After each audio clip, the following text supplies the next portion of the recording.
Following in the footsteps of famous parents is always a tough act to follow. However, my next guest did exactly that, did himself proud and also his family. The gentleman in question is Glen Frost, and I'm delighted to have caught up with him at Clubman Angle tonight. Well, Glen, good to catch up with you. This is your first viewing of the tribute to the legends. First impressions of such a magnificent display? Oh, sensational. It's a lot of memorabilia and some fantastic blasts from the past, and yeah, it's honoured to see both parents up here. It's terrific. It's really great. Yeah. What about those famous set of silks? Must send us shiver up the spine. Yeah, very proud of them for sure. Yeah. Of all these legends here, Glen, you've had a ready-made legend as you were growing up, but was there anyone in particular?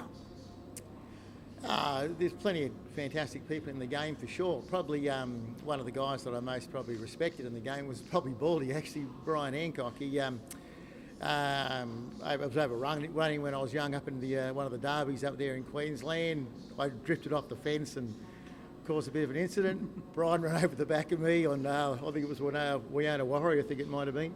And we ended up pulling up back at the tail of the field, and I blew up at Brian on the track and hot-headed and young, and got in the steward's room, and I was in the wrong. Ended up getting a month for drifting off the fence, and Brian said, "Mate, you gave me a rap." He said, "Yeah, up-and-coming young driver, gave me a great plug with the steward." I come off the track, and I said, when I saw Brian, I said, "I'll never do my block ever again, mate." And I had nothing but the utmost respect for him, and he was always the first bloke, even though I was against him in another $100,000 final. I had a horse that wasn't eating there one day, and we were speaking in the room and that, and he was giving me advice on how to help one of his leading opposition there. So that was the bloke that I respect anyway. And did you feel pressure growing up and when you first started getting involved in harness racing, following the footsteps of someone who was ultimately going to become a legend?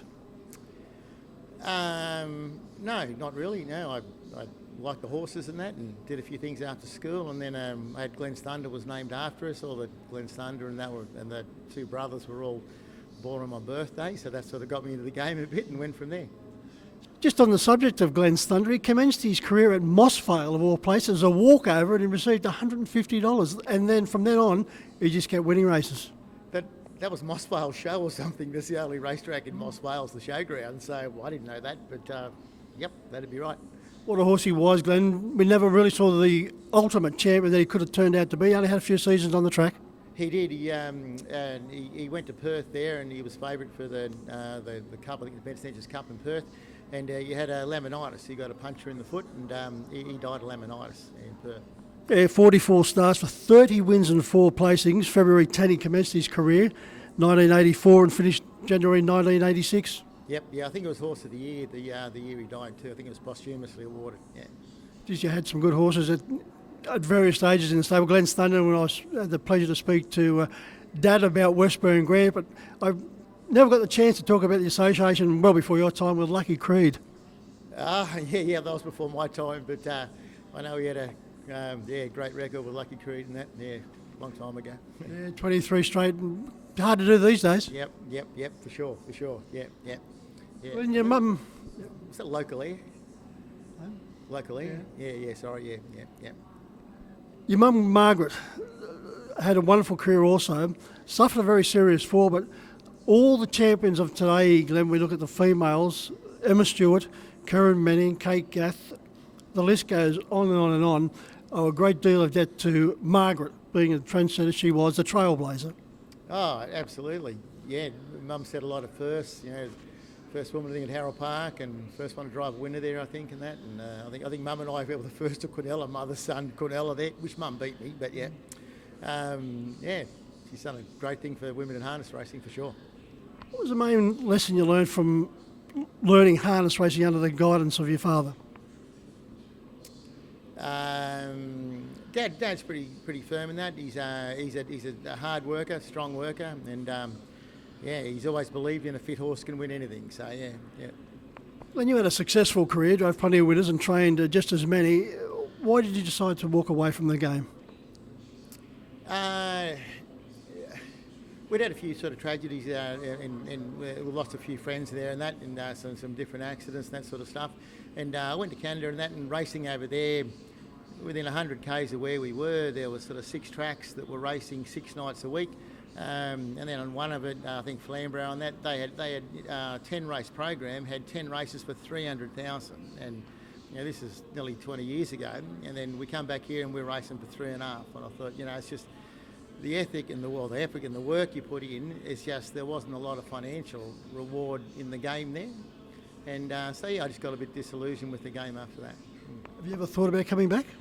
Oh, I miss the people in the game. I love the people in the game for sure. They're fantastic. But there's a lot of times if you're working sort of 7 days a week, and back then you're sort of losing money a lot of times. And even when you're winning premierships, we're struggling. So how are the rest of the people? How are they going? So yeah. And these days you're running a very successful business. Yeah, we do a lot of weed control and do a lot of work for national parks and councils and that sort of stuff. And yeah, it's going well. How would you like competing on this particular track? Certainly a different type of racing, that's for sure. It's a lot like the Canadian style and the American style. I'm not sure. And of course, Glen, the difference between a track of this size and the amphitheatre and that wonderful atmosphere at Harold Park, hard to compare. Absolutely. Like, back on the smaller tracks, you can hear every sledge they want to throw at you over here. You're a long way away from them and that, and especially over the back. But yeah, it's a whole different style and that, and I miss probably the standing start races and that. There was a lot of, sort of skill or a lot of tactics in the race. Was great. Yeah, it's really good. That's one of the things these days, Glen, with so much racing, wall to wall, the races just keep being churned out. No one races to the fence anymore to boo because the next race is about to start. Yeah, that's true. That's true. Absolutely, it may be a good thing, but there was a lot. I don't know. There was a lot of character back in them days for sure. But anyway, a lot of fun walking up that hill with that walkway over across that hill. Oh, absolutely. Had some fantastic memories of that. Some were even good, but yeah, a lot of them were. The guys would give you a bit of a serve on different things and that. But anyway, I think some of those punters that used to do their dough had a college degree in booing. Absolutely. And the funny thing, they might have lost $5 and won. They want to sledge you, and you win the next race, and then they want to come out. You think you're the greatest driver in the country. Like it's luck of the draw. But yeah.